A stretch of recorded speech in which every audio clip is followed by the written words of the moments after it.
In the ancient world, power and faith were one.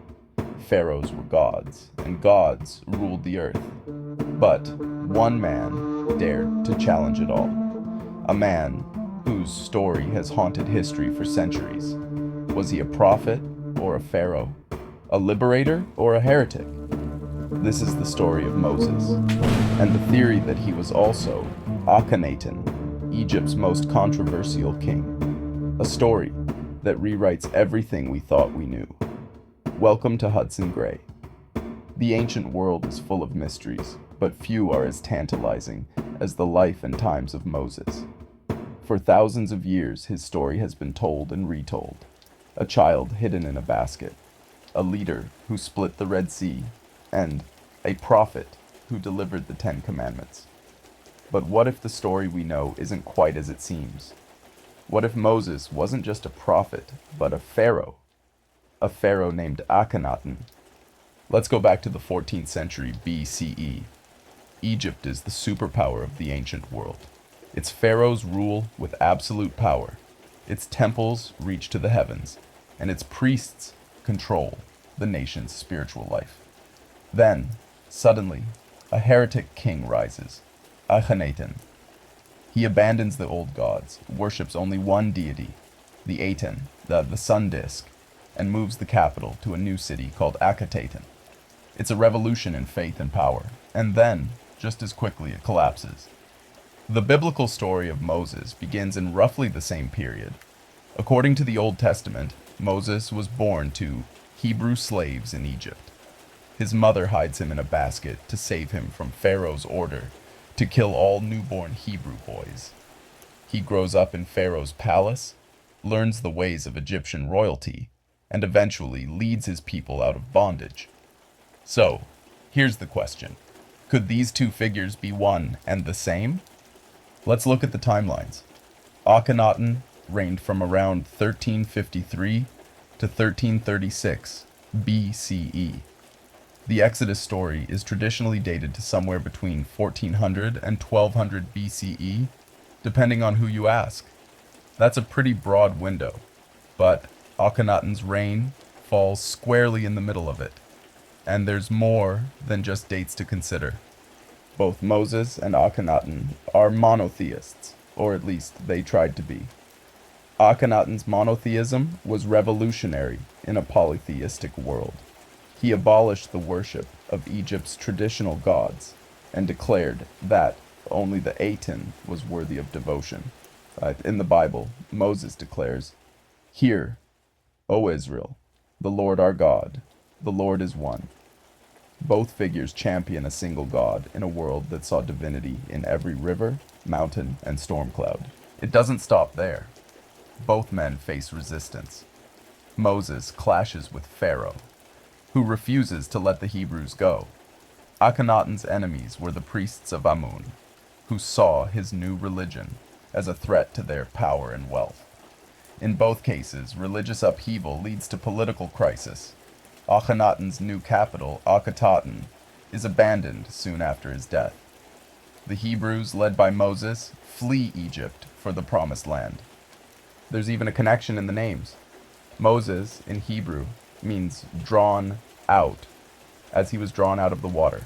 But Moses could also come from the Egyptian word ms, meaning child of or born of, used in names like Thutmose and Ramses. Akhenaten's name was originally Amenhotep IV. Amun is satisfied, but he changed it to Akhenaten, effective for the Aten, when he rejected the old gods. Let's dig deeper. Akhenaten's religious reforms didn't just change Egypt's theology, they transformed its art and culture. Statues of Akhenaten show an oddly elongated face and body. Some scholars think this was a symbol of his divine status, others see it as a medical condition. But in the biblical story, Moses is also described as unique. When he returns from Mount Sinai, his face is said to shine so brightly that he must wear a veil. The city Akhenaten built, Akhetaten, was unlike anything in Egypt's history. It was a city dedicated to one god, with open-air temples to let the sun's rays in. The Hebrews too built a tabernacle, a movable sanctuary that housed the Ark of the Covenant and served as the center of their worship of a single god. Then, there's the mystery of Akhenaten's end. After about 17 years on the throne, he vanishes from the historical record. His city is abandoned. His successors, Tutankhamun, Horemheb, restore the old gods and erase Akhenaten's name from monuments. It's as if he never existed, and that's the same sort of erasure that Moses faces in Egyptian records. There's no mention of a Hebrew exodus in Egyptian chronicles. No pharaoh admits to losing his slaves in a sudden departure. Could the pharaoh who vanished from history be the same as the prophet who led a nation out of Egypt? Some scholars think so. They argue that the story of Moses was built on memories of Akhenaten's revolution. Others say Moses was Akhenaten himself, forced into exile by the priests and generals who overthrew him. In this theory, the Exodus isn't just the flight of a slave people. It's the flight of a dethroned king and his followers. Of course, not everyone agrees. Mainstream Egyptology and biblical archaeology keep these two figures firmly separate. But the overlaps are hard to ignore. Monotheism, exile, a clash with powerful priests, a kingdom in crisis. These are the threads that tie Moses and Akhenaten together. As we unravel this possibility, we find ourselves asking bigger questions. How much of history is built on erasure? How much of what we know is shaped by those who wrote the records? And how many more hidden connections lie buried in the sands of Egypt? Stay with me as we dive even deeper into the evidence, the theories, and the ancient world's most controversial mysteries. To understand the possibility that Moses and Akhenaten were one and the same, we have to leave behind the cozy certainties of Sunday school stories and look at the evidence that Egypt's priests and scribes would rather we never see. Let's start with the heart of Akhenaten's world, the Aten itself. Akhenaten's Aten wasn't just another god, it was a god of light, visible to all, hovering over the earth as the sun disk. There were no animal-headed deities, no cryptic statues in dark temples. The Aten's power was absolute, pure, and accessible. This sounds eerily similar to the Hebrew idea of an invisible, singular God. No images, no idols, no intermediaries. Could it be that Moses' monotheism was simply a rebranding of Akhenaten's solar faith?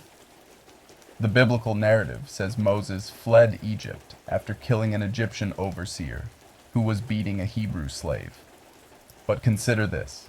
What if this flight wasn't just the escape of a fugitive? What if it was a forced exile, a banishment of a heretic king? Akhenaten's reforms destabilized Egypt. The priests of Amun, whose temples had been shut down and whose wealth was seized, wanted their power back. When Akhenaten's reign ended, abruptly and under a cloud of mystery, he disappeared from history. Some believe he was assassinated, others believe he was forced into hiding. But if Akhenaten was Moses, his disappearance wasn't death. It was exodus. It's a radical idea, and it gets even more unsettling when we look at the Hebrews themselves. Were they truly slaves, or were they a religious sect that followed Akhenaten, driven out by the restored worshippers of Amun? The Bible says the Hebrews lived in Egypt for generations, but no Egyptian record speaks of mass enslavement or a dramatic departure of slaves. What we do see, though, is evidence of turmoil, abandoned cities, smashed statues of the Aten, and a sudden return to the old gods. The historical record of Egypt's heretic Pharaoh is silent on where he went. Could the Hebrews have been Akhenaten's followers, loyal to the Aten's truth? Some scholars have pointed to the Amarna letters, clay tablets from Akhenaten's time, to argue that Egypt was already in chaos. Foreign invasions, internal rebellion, there was plenty of reason to flee. The Hebrews, if they were followers of Akhenaten, would have seen the writing on the wall. Their exodus wasn't just a flight from slavery. It was a flight from annihilation at the hands of the priests and generals who were determined to erase the Aten's light forever. Let's push this further. The Ten Commandments, the heart of Moses' covenant with God, share striking similarities with the moral hymns of Akhenaten's cult. Akhenaten's great hymn to the Aten praises the Aten as the source of all life, the father of creation, the giver of light. The opening of the Ten Commandments echoes this cosmic power. I am the Lord your God, who brought you out of Egypt, out of the house of bondage. Both texts speak to a single divine source, a radical departure from the polytheistic chaos of the time. And what about Moses' own family ties? The Bible says Moses married Zipporah, the daughter of a Midianite priest. Midian was a region of desert wanderers far from Egypt's reach. If Moses was Akhenaten in exile, this marriage was more than a love story. It was a political alliance. Akhenaten, stripped of his power and driven from his homeland, would have needed allies in the wilderness. The Midianites, outside the Egyptian sphere, would have offered refuge to fallen Pharaoh and his loyal band. Critics will say there's no direct evidence. No Pharaoh's tomb with a Hebrew name. No royal seal in the desert sands. But that's exactly the point. Akhenaten's successors didn't just end his reign, they tried to erase it entirely. Statues smashed, temples defaced, his name chiseled out wherever it appeared. What better way to erase a heretic king than to claim he never existed? And if that king took his loyal followers into the desert and re-emerged as a prophet, the official record would never acknowledge it. This theory turns everything upside down. It means that Moses wasn't just a Hebrew prophet, he was an Egyptian king. It means that the Exodus wasn't the story of slaves escaping bondage. It was the story of a religious revolution, driven underground and reborn in the desert. It means that the faith of Israel, the monotheism that shaped the Western world, was born not in opposition to Egypt, but in the heart of its most radical pharaoh. Of course, if this is true, it also means that the Bible's authors may have deliberately obscured the Egyptian origins of their faith. After all, what people wants to admit that their most sacred story began in the temples of their oppressors. So, the memory of Akhenaten became Moses, the pharaoh became the prophet, and the heretic king became the founder of a new nation. This is the controversy at the core of it all, that the Hebrews' God was born under the Egyptian sun disk, that the prophet who parted the sea once wore the double crown of Upper and Lower Egypt, that the man who brought down the Ten Commandments was the same man who built a city for the Aten's light. As we keep digging deeper, the lines between history and myth begin to blur. Who was Moses, really? A Hebrew slave turned prophet? Or a pharaoh who refused to bow to the priests of Amun? In this story, the truth might be stranger, and far more dangerous than fiction. In the next part, we'll explore what might have happened after Akhenaten's fall, where he could have gone, what evidence might lie buried in the Sinai, and why this theory has been buried for centuries. Because if this is true, it changes everything we think we know about Moses, Egypt, and the birth of monotheism itself. The sun had set on Akhenaten's reign, and the priests of Amun rejoiced. But what if the story didn't end with the pharaoh's burial? What if Akhenaten, the heretic king, the prophet of the Aten, survived the fall and emerged from the shadows as Moses, the leader of a new faith and a new people? In the silence that followed Akhenaten's disappearance, His city Akhenaten was systematically dismantled, its stones carried away to other temples, its statues smashed, and its records burned. To the priests of Amun, this was more than political revenge. It was cosmic vengeance, the final blow against the pharaoh who dared to challenge their ancient gods. Yet, Akhenaten's belief in a single all-powerful god did not vanish so easily. His followers, once proud priests and artisans of the sun, disk, would have faced the same wrath. They too would have fled the city of light, carrying with them the seeds of a new religion. If Akhenaten escaped into the wilderness, he would have taken more than just his faith. He would have taken his closest allies, men and women trained in the administration of an empire, skilled in writing, building, and preserving knowledge. In the biblical story, Moses is described as leading a mixed multitude out of Egypt. Traditionally, these are seen as Hebrew slaves, joined by sympathetic Egyptians.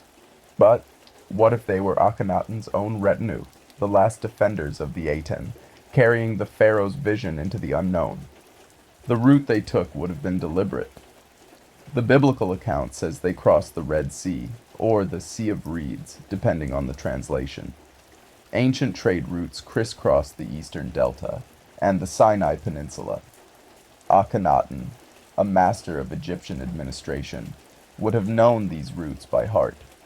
He would have known where water could be found, where to hide from pursuit, and how to navigate the desert's shifting sands. Sinai itself is a land of echoes and secrets. In the shadow of its crags and cliffs, Akhenaten, now Moses, could have found sanctuary.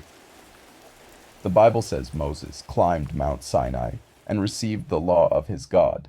Could this be where Akhenaten, stripped of his crown, transformed his devotion to the Aten into the laws that would define a people forever?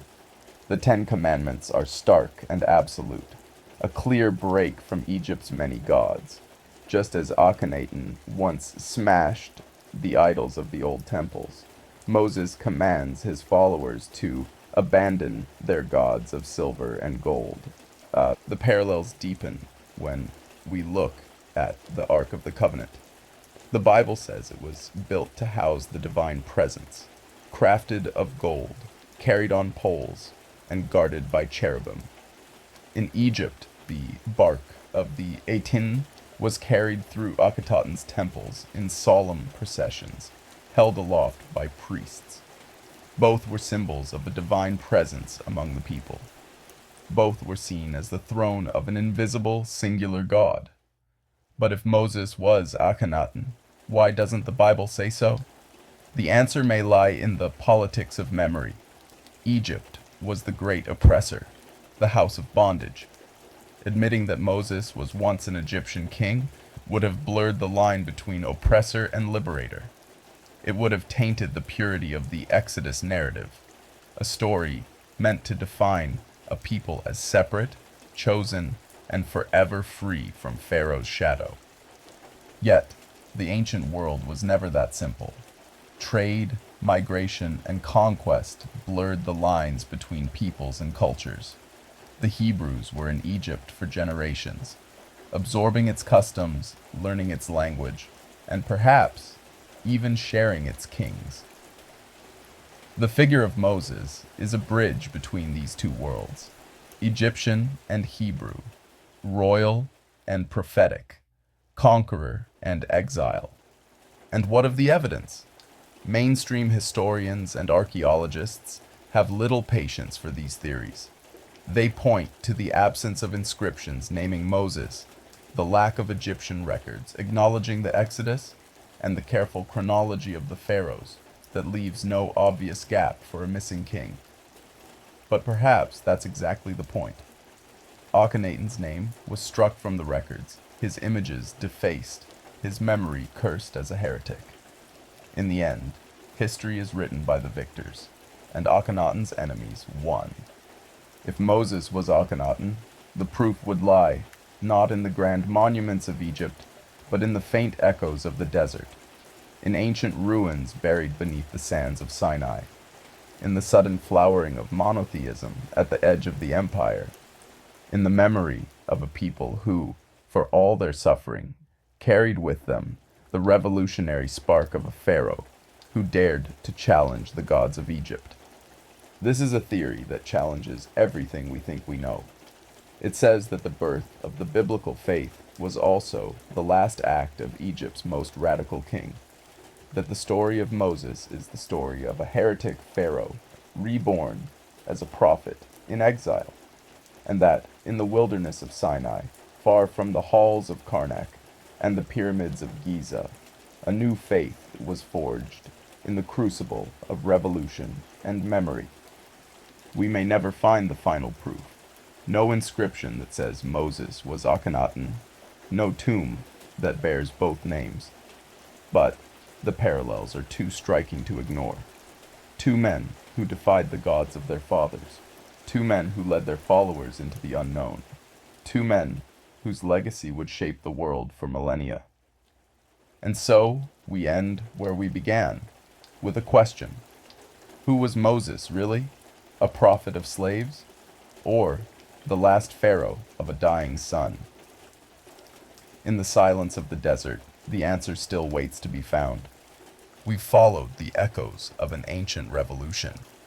We've traced the footsteps of a king who became a prophet, or a prophet who was once a king. This theory is as unsettling as it is powerful. A heretic pharaoh, reborn in the fires of the desert. A faith born in the ashes of a fallen kingdom.